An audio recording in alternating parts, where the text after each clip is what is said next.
% भाग पे जल है? 71। 71। और कितने % भाग पे स्थल है? 29। 29% भाग पे स्थल है?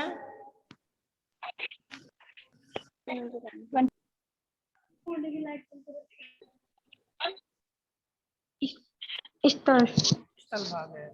इसके बाद में 2 आर्टिकल पढ़े थे जो केंद्र और राज्यों में जल क्षेत्र का डिवाइडेशन करता है, वो आर्टिकल तो कौन सा है? 246 और 46। नदी विवाद, 2 राज्यों के जो जल विवाद है उसका निपटारा कौन सा कर रहा है? 246 262 246 थोड़ी 262 262 क्लियर। अब आज हम जो पढ़ेंगे वो बहुत ही इंपॉर्टेंट है। और एक प्रश्न है, जल दुर्लभता क्या है? क्या है समझाइए।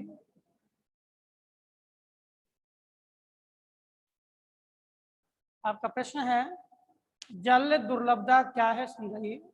देखो, हम मानते हैं कि हमारे यहाँ पे 71% भाग जल है, इसमें से 96.5% भाग और 3% भाग ये तो अलवणीय है, ये तो लवणीय है और ये अलवणीय है। ठीक है, ये पेयजल के रूप में आता है। अब बोल रहे हैं जल दुर्लभता क्या है, तो जल दुर्लभता है जो जल हमारे लिए पेयजल का काम करता है, इस जल की क्या है, कमी है। इस जल की कमी है और ये कमी किस कारण से हुई है? ये कमी मुख्यतः हमारी उपयोगिता के आधार पर हुई है।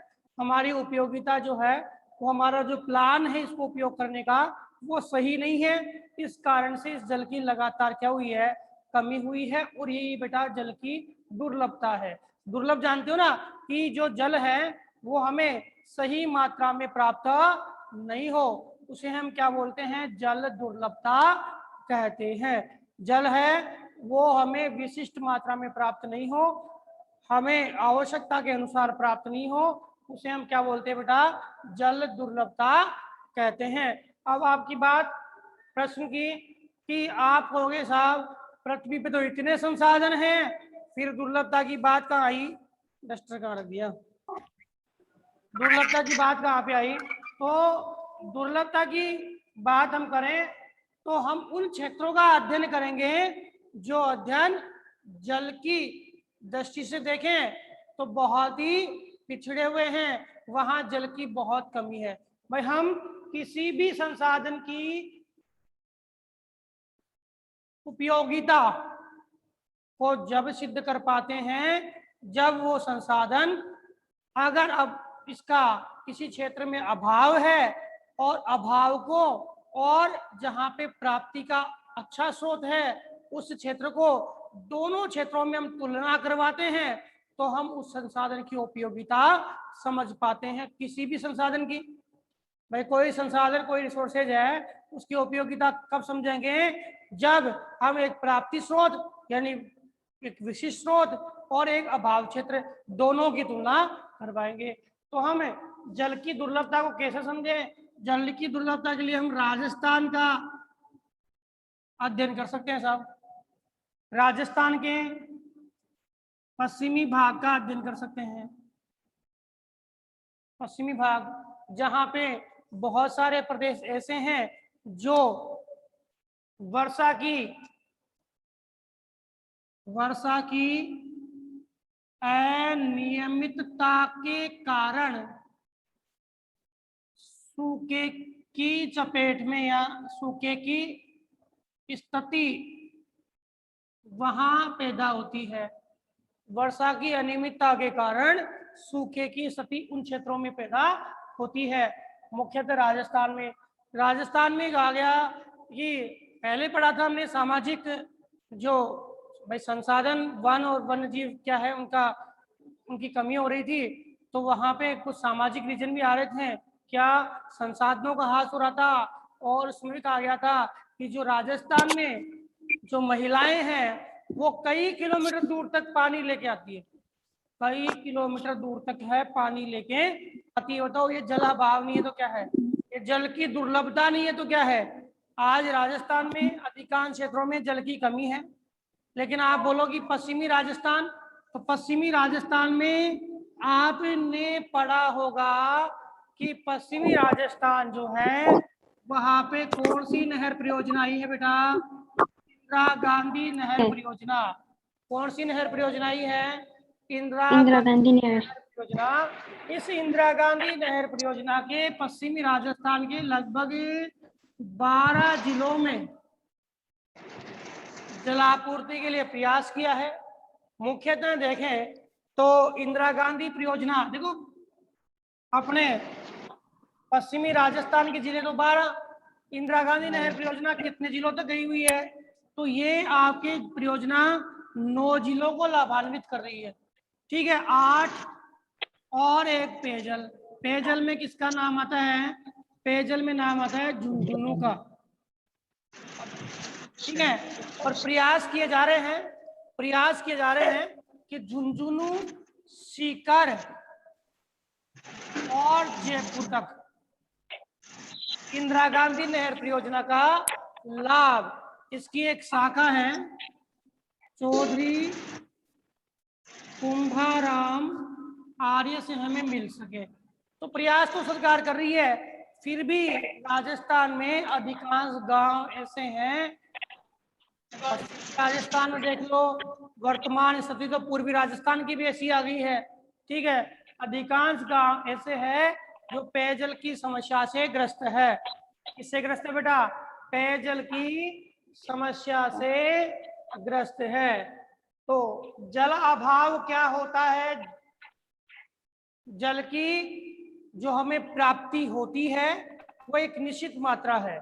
बताया गया कि जल की प्राप्ति आपको लगभग 1600 मीट्रिक टन, सॉरी 1600 घन सेंटीमीटर जल है वो हमें प्राप्त होना चाहिए। किसके लिए? दैनिक जीवन के लिए, प्रति व्यक्ति को। लेकिन हमारे यहाँ तो उपयोगिता 1000 से भी कम है। तो बताओ 1000 से भी उपयोगिता कम, सॉरी प्राप्ति कम है, इसका मतलब क्या है? हमारे जल अभाव, हमारे क्या है? जल अभाव है। और जल के अभाव को ही हम क्या बोलते हैं? जल की दुर्लभता कहते हैं। अब प्रश्न यह आता है कि ये जल की दुर्लभता है वो कैसे हुई? कौन कौन से कारण हैं जो जल की दुर्लभता को बढ़ा रहे हैं?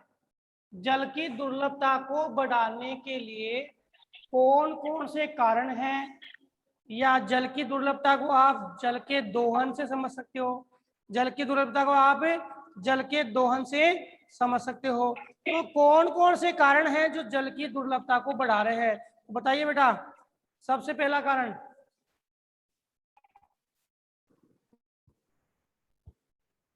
जल दुर्लभता के कारण कौन कौन से कारण है? बोलिए, देखिए पहला। अरे जनसंख्या बढ़ रही है,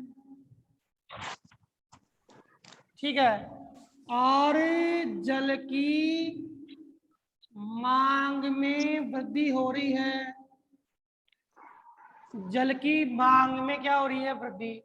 जनसंख्या बढ़ रही है और जल की मांग में क्या हो रही है? वृद्धि हो रही है। तो जनसंख्या बढ़ने और जल की मांग में निरंतर वृद्धि होने से जल की दुर्लभता होगी कि नहीं होगी? अरे जल की दुर्लभता होगी कि नहीं होगी? तो प्रति व्यक्ति हमारे जल का उपभोग है वो किसी व्यक्ति को प्राप्त नहीं होगा, औसत उपभोग। तो उसको हम क्या मानेंगे बेटा? जल की दुर्लभता। क्या मानेंगे? जल की दुर्लभता। अब जल की दुर्लभता में सबसे मेन बात है कि हम जनसंख्या बढ़ेगी तो जल की दुर्लभता कैसे आएगी? कि जैसे जैसे जनसंख्या बढ़ेगी तो प्रति व्यक्ति उपभोग योग्य जल क्या हो जाएगा? कम। अब आप तो बोलते हो भाई साहब क्या जल चक्रीय संसाधन है? लेकिन ज्यादा उपयोग करेंगे तो कितना चक्र होगा। हम अनियमित उपयोग करेंगे तो चक्र क्या करेगा, ठीक है ना। क्योंकि संसाधन है उसकी एक बढ़ने की या चक्र रूप में आने की क्या है, समय सीमा होती है।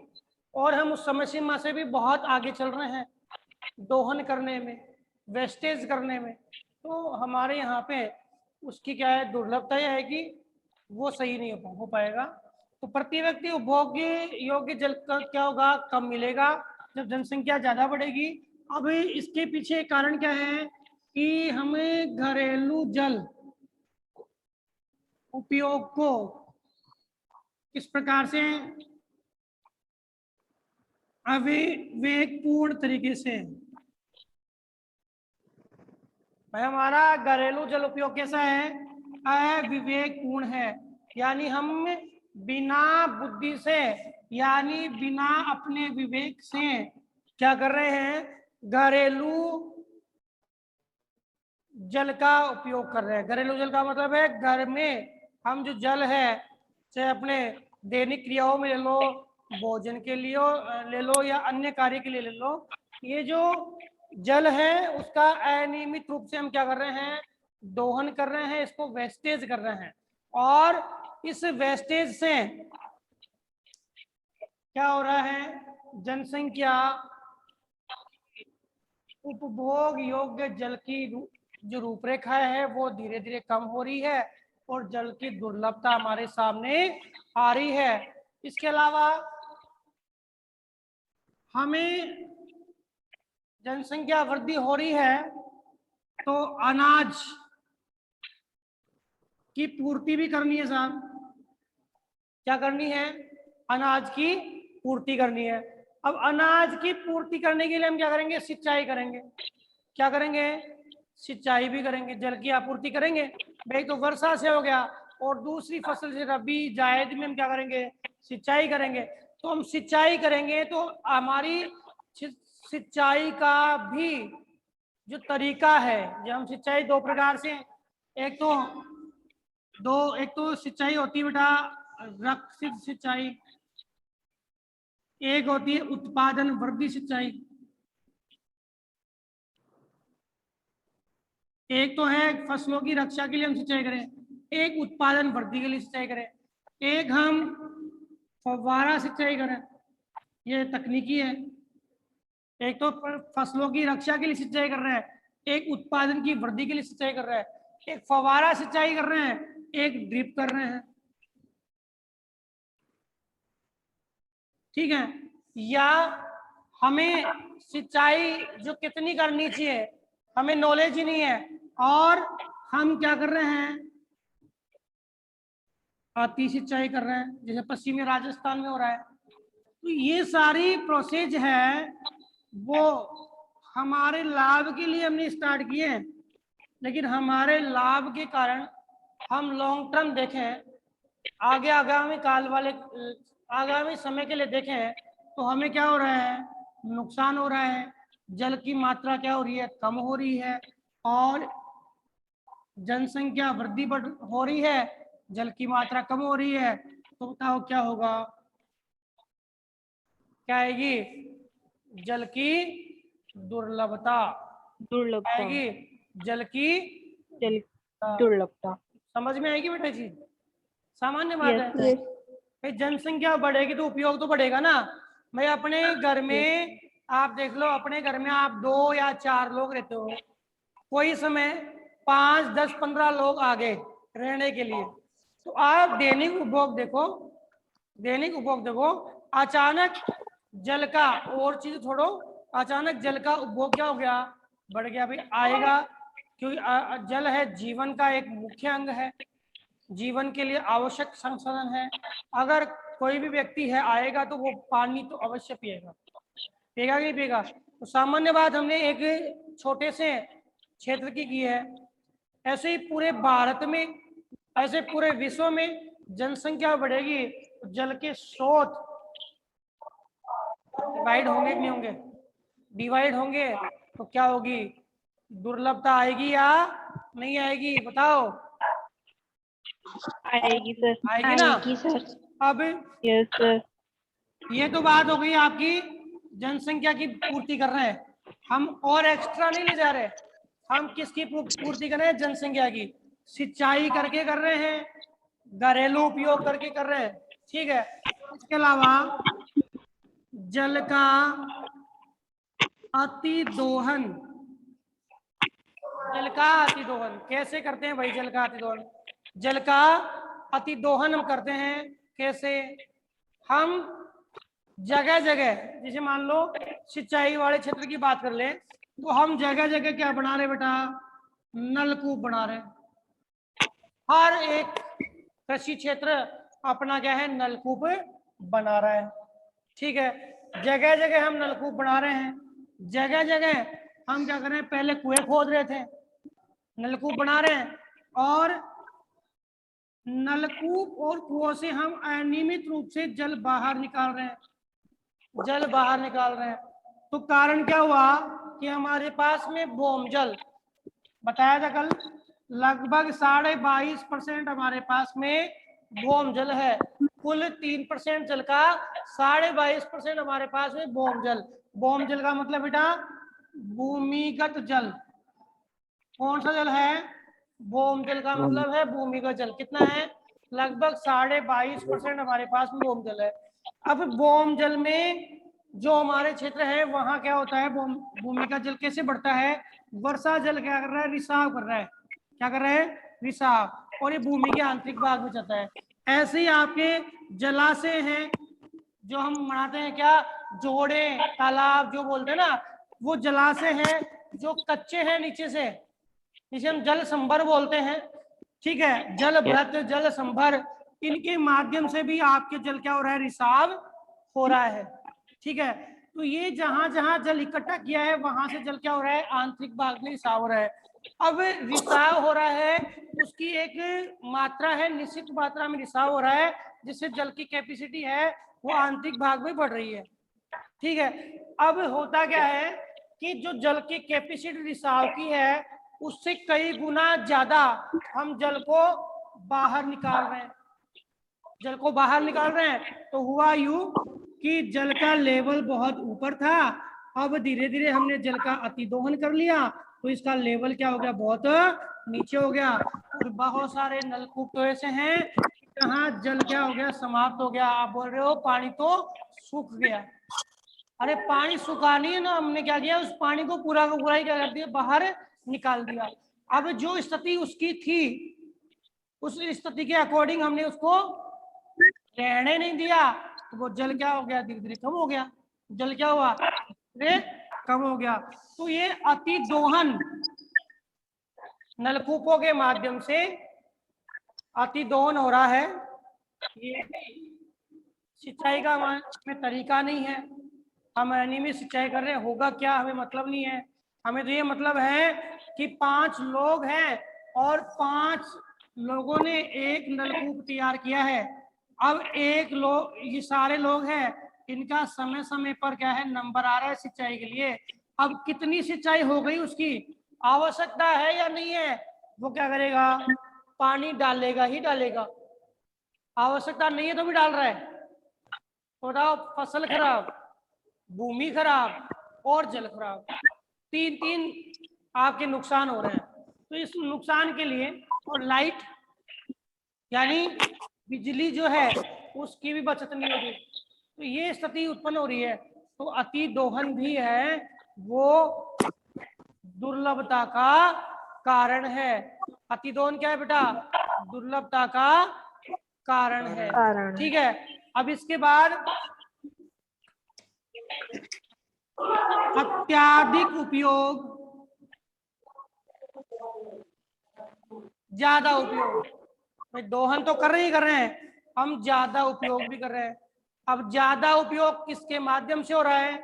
ज्यादा उपयोग हो रहा है, देखो बेटा, एक तो शहरीकरण हो गया, शहरीकरण यानी शहरों का विकास।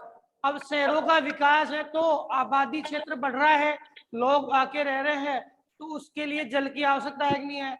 अब शहरों में लोग हैं, वो अपने रोजमर्रा के कार्यों के लिए बहुत ज्यादा मात्रा में है वो जल क्या कर रहे हैं? वेस्टेज कर रहे हैं। कितने एड सरकार निकाल रही है, जल है तो जीवन है, जल को बचाओ, लेकिन वो अपनी गाड़ियां, अपने मकान, अपने बाहर धोने के लिए इतना वेस्ट जल करते हैं, जिससे क्या है, अति दोहन जो हो रहा है वो आगामी समय के लिए जल की विकट समस्या उत्पन्न करने का प्रमुख कारण बन गया है। अब इसके अलावा औद्योगिकरण, बताओ उद्योगों का प्रसार पहले की तुलना में कितना ज्यादा हुआ है, पहले की तुलना में उद्योगों का प्रसार कितना ज्यादा हुआ है, और इन उद्योगों के प्रसार के कारण, इन उद्योगों के प्रसार के कारण क्या है, जल का ज्यादा उपयोग होने लगा है, और जल है जहां उद्योग है वो उद्योग क्या कर रहे हैं, अपने क्षेत्र में ट्यूबवेल कर रहे हैं, ट्यूबवेल का मतलब नलकूप, वो ट्यूबवेल बनाए जा रहे हैं, और उन क्षेत्रों में क्या है, जल धीरे धीरे क्या हो गया, समाप्त हो गया। तो अत्यधिक उपयोग का मुख्य कारण शहरीकरण भी है और औद्योगिकरण भी है। इसके अलावा हम देखें तो कई, आपकी बुक में एक नाम दिया है बेटा, उद्योगों का प्रसार, भारत में कई एमएनसी मल्टीनेशनल कंपनी यानी बहुराष्ट्रीय कंपनियां हैं, वो हमारे यहाँ आ रही है और उद्योगों का क्या कर रही है, विकास कर रही है। बहुराष्ट्रीय कंपनियां क्या कर रही है भाई, हमारे यहाँ आ रही है और क्या कर रही है, उद्योगों का विकास कर रही है। इसके कारण भी अति दोहन हो रहा है, किसका, जल का, किसका, जल का। समझ में आई? अब जो हमारे पास नदियों का जल आता है, जो हमारे पास नदियों का जल आता है, इस नदियों के जल के लिए क्या हो रहा है भाई, हम इस नदियों के जल से क्या बना रहे हैं, जल विद्युत बना रहे हैं। क्या बना रहे हैं भाई, जल विद्युत का निर्माण कर रहे हैं। अब जल विद्युत का हम जो निर्माण कर रहे हैं, ये जल विद्युत का निर्माण भी हमारे पेयजल की समस्या को उत्पन्न कर रहा है। किसको कर रहा है भाई, पेयजल की समस्या को उत्पन्न कर रहा है। डाटा में देखें तो लगभग 22% जो हमारा जल है उसका, जो 22% जल विद्युत है, सॉरी 22% जो विद्युत है उसका उत्पादन हम किससे करते हैं, 22% बिजली का उत्पादन हम किससे करते हैं, जल स्रोतों से करते हैं। यानी जो हमारे पास में बिजली हमें मिलती है उसकी उस बिजली का 22% भाग किससे प्राप्त होता है, जल विद्युत से प्राप्त होता है। यानी बिजली का 22% भाग हमें किससे प्राप्त हो रहा है बेटा, जल विद्युत से प्राप्त हो रहा है। तो बताओ ये समस्या है कि नहीं है, हम अतिदोहन कर रहे हैं, अत्याधिक उपयोग कर रहे हैं, किसके माध्यम से, शहरों के माध्यम से, औद्योगिकरण के माध्यम से, और विद्युत की प्राप्ति कर रहे हैं जल स्रोतों से, अतिदोहन कर रहे हैं सिंचाई आदि क्षेत्रों में, तो जल कम होगा नहीं होगा, बताइए बताइए बेटा, जल कम होगा नहीं होगा। तो जल की दुर्लभता निश्चित है कि नहीं है, उपाय भी पढ़ेंगे, और बेटा नेक्स्ट क्लास में उपाय भी पढ़ेंगे, लेकिन यहाँ पे इन कारणों से जल की दुर्लभता निश्चित दिख रही है कि नहीं दिख रही है, ठीक है। इसके अलावा हम बात करें कि और क्या है जलों से, इससे तो सबसे पहले हम जो जल उपयोग कर रहे हैं, जो फैक्ट्रियों में जल उपयोग हो रहा है, उस जल का कौन सा रूप, प्रदूषित रूप हमें मिल रहा है। यानी जल प्रदूषण की समस्या लगातार बढ़ रही है। किसकी भाई, जल प्रदूषण की समस्या क्या हो रही है, लगातार बढ़ रही है। कैसे बढ़ रही है, जल प्रदूषण की समस्या लगातार बढ़ रही है तो क्या हो रहा है, हमारा पेयजल है, हमारा पेयजल है, वो क्या हो रहा है, धीरे धीरे क्या हो रहा है बेटा, समाप्त हो रहा है। समाप्त का मतलब पूरा खत्म नहीं हो रहा, पेयजल का रूप बदल रहा है, पेयजल का रूपांतरण हो रहा है। किसमें, कौन से जल में हो रहा है, दूषित जल में। कौन से जल में हो रहा है भाई, दूषित जल में पेयजल का रूपांतरण हो रहा है। कैसे हो रहा है भाई, कैसे हो रहा है बताइए, कैसे हो रहा है बताइए।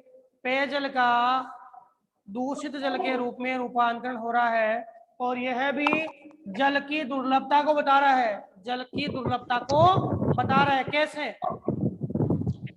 उद्योगों से निकलने वाला कचरा जब हाँ नदियों में बिल्कुल मिल बिल्कुल जाता है। बिल्कुल। देखो उद्योगों का अपशिष्ट है घरेलू, ये तो हम और अपशिष्ट की बात कर रहे हैं, कौन से की, औद्योगिक अपशिष्ट। दूसरा घरेलू अपशिष्ट, घरेलू अपशिष्ट, औद्योगिक अपशिष्ट। इसके अलावा एक और कृषि, कृषि जो अपशिष्ट है, जैसे हमने रासायनिक उर्वरकों का निर्माण किया है। किसका, रासायनिक उर्वरकों का निर्माण किया है, और ये रासायनिक उर्वरक जो है वो क्या अपनी कृषि क्षेत्र में हमने उपयोग किए। वर्षा आई, वर्षा के साथ बहे और बह करके वो चले गए कहाँ पे, हमारे जल स्रोतों में। ऐसे ही कृषि अपशिष्ट जो जिसे हम रासायनिक है, उनको बोल रहे हैं कि वो चले गए जल स्रोतों में और वहां जल को कर दिया दूषित। भाई दूषित जल का मतलब क्या होता है, प्रदूषित जल क्या है, प्रदूषित जल है कि जल में अवांछित तत्वों का मिलना, जल में अवांछित तत्वों का मिलना। XYZ जो एक शुद्ध जो जल का भाग है उसमें हम दूसरे तत्व मिला देंगे तो जल के मूल गुण को हटा देगा, वो हो गया आपका प्रदूषित जल। अब तो एक तो हमने क्या किया, रासायनिक उर्वरकों के माध्यम से। अब औद्योगिक अपशिष्ट को हमने क्या किया, जो है रिसाइकिल नहीं करके, और हमने उस जल को सीधा ही जलाशयों में बहा दिया, नदियों में बहा दिया। ये भी घरेलू अपशिष्ट जो नगर है, जो गांव मतलब नदियों के सहारे सहारे है, उन नगरों की जो सीवरेज है उसका पानी भी सीधा ही कहाँ जा रहा है, उन नगरों की सीवरेज का पानी भी नदियों में जा रहा है। तो घरेलू अपशिष्ट से भी हमने क्या कर दिया, उसको दूषित कर दिया। पहले के लोग थे वो क्या कर रहे थे कि सारा कार्य है वो तालाब में नहाने का, अपशिष्ट का सारा काम है, जो कचरा है वो भी सारा जा रहा है वहां पे जलाशय में, तो दूषित हो रहा था नहीं हो रहा। तो ये सारे प्रोसेस है जिनके माध्यम से जल क्या हो गया, दूषित हो गया। और ये दूषित जल जो है वो हमें शुद्ध रूप में थोड़ी मिलेगा, हम इसके लिए उपाय करेंगे, रिसाइकिल करेंगे उनका। तो ये जल दुर्लभता का क्या है, कारण है। तो बताइए कि हमारे पास में इतने जल संसाधन हैं, इतने जल संसाधन हैं कि जल संसाधनों की कमी नहीं है, फिर भी हमारी उपयोगिता यानी हमारे प्राप्त करने का तरीका, हम कैसे उनको प्राप्त कर रहे हैं उसके आधार पर हम देखें तो हमारे प्राप्त करने के तरीके ने जल संसाधनों के होते हुए भी उनकी दुर्लभता के रूप को हमारे सामने रखा है। कहने का मतलब जल संसाधनों की दुर्लभता हमें दिखाई दे रही है। बताओ बेटा, समझ में आया क्या? Yes sir. भाई अतिदोहन कुप्रबंधन, जल का कुप्रबंधन हो रहा है, अतिदोहन हो रहा है, ये क्या कर रहे हैं, जल संसाधनों की दुर्लभता को बता रहे हैं। क्लियर, समझ में आ गया क्या बेटा? समझ में आ गया? कोई प्रश्न करना है क्या?